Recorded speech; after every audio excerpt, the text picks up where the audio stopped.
YouTube channel ကညီကိုတွေအားလုံးပဲမင်္ဂလာပါဒီနေ့ညမှာကံမဲ့32သိန်းရှုံးထွက်ပွဲစဉ်တစ်ပွဲဖြစ်တဲ့ဂျာမနီနဲ့ပါရာဂွေးပွဲစဉ်လေးကြောင့်ကိုကျွန်တော် preview လုပ်ပေးသွားပါမယ်ဖြစ်တယ်နော်ပြီးတော့ကျွန်တော်ရှိမှာမမလာဝင်ရညီကိုတွေရှိရင်တော့ကျွန်တော် violin မှာတင်ထားတဲ့နံပါတ်ကိုလာရောက်ဆက်သွယ်မင်းမြတ်နိုင်တယ်ပေါ့နော်မနေ့ကတော့ကျွန်တော်ကနေဒါဂွမ်အောက်ထုတ်ရမှာတော့ဒါအဆင်ပြေခဲ့တယ်ပေါ့နော်ဒီနေ့ညမှာကံမဲ့ဂျာမနီနဲ့ပါရာဂွေးပွဲစဉ်လေးကြောင့်တော့ဒီဗီဒီယိုမှာတော့ကျွန်တော်တုံးတက်ချက်တစ်ခုပဲကျွန်တော်လုပ်ပေးသွားပြီးတော့ပွဲရွေးချယ်မှုတော့ကျွန်တော်ရဲ့ Telegram channel မှာတော့ကျွန်တော်ရွေးချယ်ပေးသွားပါမယ် Telegram channel မှာ join ထားတဲ့ညီကိုအနေနဲ့လာရောက် join ထားလို့ရတယ်เนาะကျွန်တော်ရဲ့ဒီ video ရဲ့အောက်မှာလည်းကျွန်တော် link လေးချပေးထားပြီเนาะ link နဲ့ဝင်ပြီးတော့ join ထားလို့ရပါတယ်เนาะကျွန်တော်နေ့စဉ်တပွဲကို Telegram channel မှာရွေးချယ်ပေးသွားပါလိမ့်ဖြစ်တယ်ပေါ့เนาะလက်ရှိဖွင့်လှစ်မှုအနေထားကိုကြည့်ချင်းရမယ်ဂျာမနီအနေနဲ့ပါရာဂွေးကို1 minus 90ဒီပါတော့ဖွင့်လှစ်ထားပြီးတော့ဂိုးအောင်ဖွင့်လှစ်မှုအနေထားမှာတော့3 plus 60ပေါ့เนาะဘော်လီဈေးနဲ့ဂိုးအောင်ဈေးကတော့တိတ်မမျှတဲ့အခြေအနေကိုလည်းကျွန်တော်တွေ့ရတယ်ဒါပေမဲ့ဒီပွဲစဉ်တွေကမိနစ်60တေချခဲ့ပြီเนาะအချိန်ကိုပနပီကံမဲ့အနေထားတွေကြောင့်ဂိုးပေါင်းဈေးတွေကအနည်းငယ်ရောနေနေတဲ့အခြေအနေကိုလည်းကျွန်တော်ထပ်ပြီးတော့တွေ့ရတယ်။ဘာကြောင့်လဲဆိုတော့မနေ့ကတောင်အာဖရိကနဲ့ကနေဒါပွဲစဉ်မှာလည်းဒါဂိုးပေါင်းအောက်ပွဲစဉ်ဖြစ်ခဲ့တယ်ပေါ့နော်။ဒါကြောင့်မလို့ဒီနေ့ညမှာလည်းဒါဂျာမနီတင်းနေနဲ့ဒါပါရာဂွေးကိုတော့ခက်ခဲတော့ကဲရနိုင်နေရှိတယ်ပေါ့နော်။ဒါတောင်အမေရိကအတင်းတွေကအနည်းငယ်မာကျောတဲ့ခန်းစစ်ရောကွင်းလေမာကျောတဲ့အတင်းတွေလည်းဖြစ်ကြတယ်ဂျာမနီရဲ့အုပ်စုဖြတ်တန်းလာတဲ့၃ဘွဲကိုကျွန်တော်တို့လိုက်ပြီးတော့ချီရခန်းကြည့်ချအဖြစ်ဂျာမနီတင်းနေနဲ့ဒါဘောနော်ဒီအုပ်စု၃ဘွဲမှာတော့ဒါကွီယာကာကို7-1ဆိုတဲ့ရလနဲ့အနိုင်ရရှိထားတယ်ဒုတိယပွဲစဉ်မှာတော့ဒါ IB ကို2-1ဆိုတဲ့ကျင်းကြောင်းနဲ့ရလက်အနိုင်ရရှိထားပြီးတော့နောက်ဆုံးအုပ်စုပွဲစဉ်မှာတော့ဒါမထိမ့်မှတ်ပဲနဲ့ဒီကွီရောကို2-1ဆိုတဲ့ရလက်နဲ့ရှုံးနေရတယ်ဒီ၃ဘွဲကိုချီရခန်းကြည့်ချင်းအဖြစ်ဂျာမနီရဲ့ခန်းစစ်ကဂျုံစားလို့တိတ်မရတယ်မပါဝင်ပြီးတော့ဂိုးပြန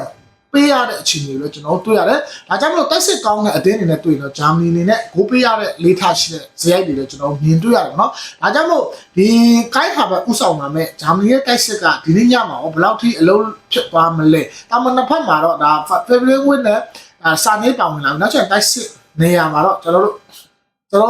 အားလုံးသိပြီးတာဘိုင်ယန်မြူနစ်ကမူဆယ်လာပါဝင်အနေသားတွေကိုကျွန်တော်တွေ့ရတယ်။ဒါပေမဲ့တစ်ခုရှိတာဂျာမနီတင်းနေနဲ့ဒီမာကျော်တဲ့အတင်းတွေနဲ့တွေ့ရင်တော့ခက်ရုန်းကန်ရတဲ့အခြေအနေလေးကျွန်တော်မြင်တွေ့ရတယ်ပြီးတော့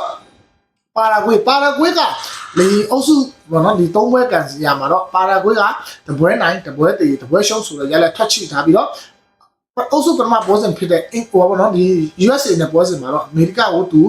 4-1ဆိုတော့ရလက်နဲ့ရှုံးနေကြတယ်ဒါပေမဲ့ပထမဆုံးပွဲစဉ်ဖြစ်တဲ့အင်ရှင်ရဲ့ဖိအားတွေကြောင့်ဒါပွဲစဉ်ကြာလာတဲ့အမြတ်ပေါ့နော်ဒါပါရာဂွေးအနေနဲ့ဒီအမေရိကန်ရဲ့တိုက်စစ်ကိုမခံနိုင်မရှိဘဲနဲ့ဗဒတ်အမတွေကြောင့်ဒါ4-1ဆိုတဲ့ရလက်ကိုပြတ်တက်ရှုံးနေခဲ့ပြီးတော့ဒုတိယပွဲစဉ်မှာတော့တူရကီကိုမထင်မှတ်ပဲအနိုင်ရရှိခဲ့တယ်ဗောနော်ပထမပိုင်းတွင်းကိုနဲ့အဲ့ပွဲစဉ်မှာတော့ဒါပါရာဂွေးရဲ့အဓိကကစားသမားမှာဒီအမေရောထောက်ခါသွားပြီးမယ်လေပါရာဂွေးကအနိုင်ကိုဗောနော်ထိမ့်သိမ်းထားနိုင်ပြီးတော့မိနစ်60မှာတော့1-0ဆိုတဲ့ရလက်နဲ့အနိုင်ရရှိခဲ့တယ်နောက်ဆုံးပွဲစဉ်မှာလည်းပါရာဂွေးကဒါဘောနော်ဒီဩစတြေးလျအတင်းကိုဂျီစီဆိုတဲ့ရလန်နဲ့တေခံနိုင်တဲ့အနေအထားတစ်ခုမှာတော့ပါရာဂွေးကရမှတ်၄မှတ်နဲ့ဩစတြေးလျအကောင်းဆုံးအနေနဲ့တက်လန်းထားနိုင်ခဲ့ဘူးเนาะ။ဒါကြောင့်မလို့ပါရာဂွေးရဲ့ခြေစွမ်းကလည်းကျွန်တော်ရှော့တော့ထားလို့မရဘူး။ပါရာဂွေးကဒီတောင်အမေရိကအတင်းလည်းဖြစ်တယ်ကမ္ဘာအဆင့်လက်ရှိရပ်တည်မှုတွေတော့ကြီးကြီးအပြည့်38နှစ်မှာရပ်တည်နေပြီးတော့ခြေစွမ်းပွဲနဲ့ခြေစပွဲမှာကလည်းဒါဒီနံပါတ်ကြီးအတင်းတွေဖြစ်တဲ့အာဂျီတီးနားတို့ဘရာဇီးတို့အတင်းမျိုးလို့ဒီဘောနော်ခံပြီးအနိုင်ရရှိထားတဲ့အခြေအနေတွေကိုတော့ကျွန်တော်တို့သွားပြီးတွေ့ရတယ်ဗောနော်ဒါကြောင့်မလို့ဂျာမနီတင်းနေနဲ့ဒီနေ့ပါရာဂွေးနဲ့ပွဲစီမှာတော့ပေါ့ရော့ကန်လို့မရဘူးတစ်ချက်မှားတာနဲ့ဂျာမနီရဲ့အုပ်ဒီ32တဲ့ရှောင်းထွက်ကနေထွက်သွားနိုင်ခြေရှိတယ်ဗောနော်ပြီးတော့ဂျာမနီကဒီဗောနော်ဒီ IB ကိုတို့ Ecuador တို့ပွဲစီမှာလည်းဗောနော်ဒါကျေးကအများကြီးမထွက်ခဲ့တဲ့အခြေအနေကိုကျွန်တော်တို့မြင်တွေ့ရတယ်အဲ့ဒီ Ecuador ကိုရှုံးတယ်ပြီးတော့IB ကို2-1ဆိုတော့ရလက်နဲ့ကျင်းကြောင်းနဲ့ရလက်နဲ့အနိုင်ရရှိခဲ့တယ်เนาะဒီ IB ကိုနဲ့ Ecuador ရဲ့ကမ္ဘာစစ်ကတော့တိတ်မကွာဟာဘူးဒါ IB ကိုက30လောက်မှာပဲရှိတဲ့အနေအထားတစ်ခုမှာကြောင့်ဒါကြောင့်မလို့ဒီကမ္ဘာစစ်အနေနဲ့နိုင်ရှင်ကြီးကြဖြစ်တိတ်ပြီးတော့မကွာဟာတဲ့အခြေအနေကိုကျွန်တော်မြင်ဖက်ပြီးတော့တွေ့ရတယ်เนาะဒါပေမဲ့ကမ္ဘာဗလာမှာတော့ဂျာမနီကဒါတော်တင်းနဲ့တွေ့ရင်တော့မလျှော်တတ်တဲ့အကျင့်စရိုက်တွေရှိပြီးတော့ဂျာမနီရဲ့ဒီကမ္ဘာဗလာစောင့်ဆောင်မှုတွေကလည်းဒီ workout တွေကလည်းအကောင်းဆုံးအခြေအနေမှာကျွန်တော်ထပ်ပြီးတော့တွေ့ရတဲ့အနေအထားကြောင့်ဒီနေ့ဂျာမနီနဲ့ပါရာဂွေးပွဲစဉ်မှာတော့ဒါမြန်မာဆိုင်နဲ့ပွဲကကျွန်တော်ကြည့်ကောင်းမဲ့ပွဲစဉ်ဒီပွဲလေးဖြစ်တယ်။ဒါကြောင့်မလို့ကျွန်တော်ကတော့ဒီဗီဒီယိုမှာတော့ကျွန်တော် analysis ကျွန်တော် preview ပဲကျွန်တော်ပြောပေးသွားမှာဖြစ်တယ်ပေါ့နော်။ကျွန်တော်ရဲ့ရွေးချယ်မှုတော့ကျွန်တော်ရဲ့ Telegram မှာကျွန်တော်ရွေးချယ်ပေးသွားမှာပေါ့နော်။အားလုံးကိုကျေးဇူးတင်ပါတယ်